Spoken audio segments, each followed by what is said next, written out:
Uzawuthula ke wena, uzawuthula. Uzawuthula ke wena. Imani phela, hawu. Sure, but.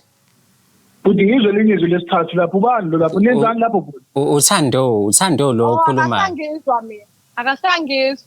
Umazi kodwa. Hawu.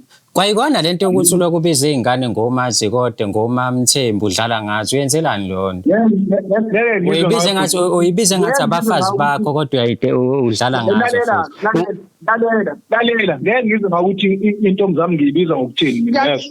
Mfethu ngoba uyakwazi ukukhuluma nami ngalendlela okhuluma ngayo. Yini ekuhlulile ukuthi uhlale phansi nomuntu wakho ukhuluma umtshela ukuthi so wenza iphutha lo1 no2 no3 nokuthi kuze kuvele kanje. Angithi wena uyakwazi ukukhuluma wena ukhuluma kakhulu. Yini ekuhlulile lapho? Lalela.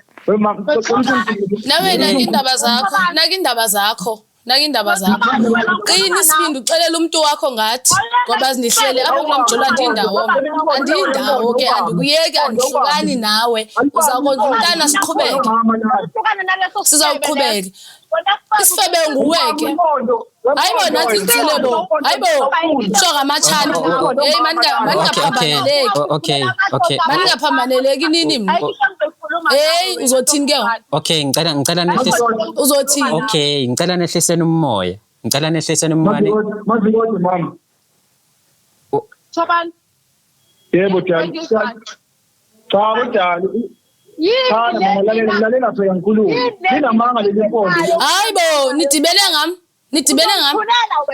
ngami kwawena uzongithulela ke yilonto le ndoda yakho izohlala ihamba ilali uvule kakhulu lonto uyabanda ke bayakuxelela uyabanda umkhence ndiyaphinda ama-ice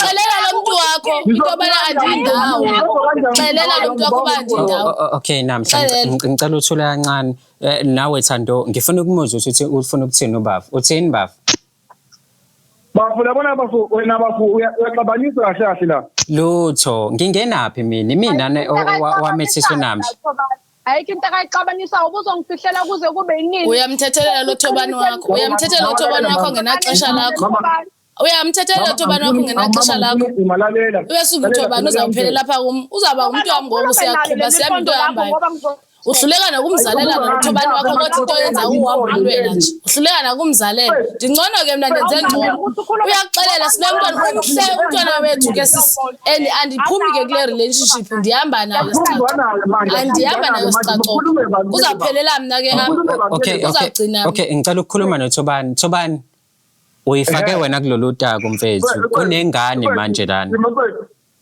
imafethu ngicela ukuthi la ungimele kancane wempondo uzimisele ngoyiphika dilina vele hayibo itheni ngathi yaqhelana hayi mayingaqhelani kaloku mayingaqhelani nihlangene ngami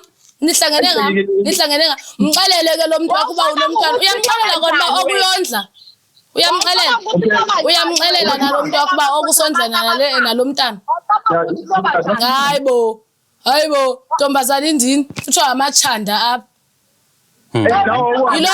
yilo nto uzohleza uhamba udwanguza utsho ngendoda engakwazi ukuziphatha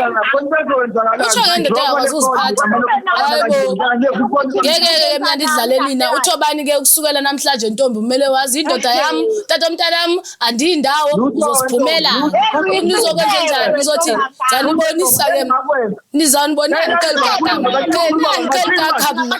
niyaye nilingene ndizama mayingazamani andizuva ngani ke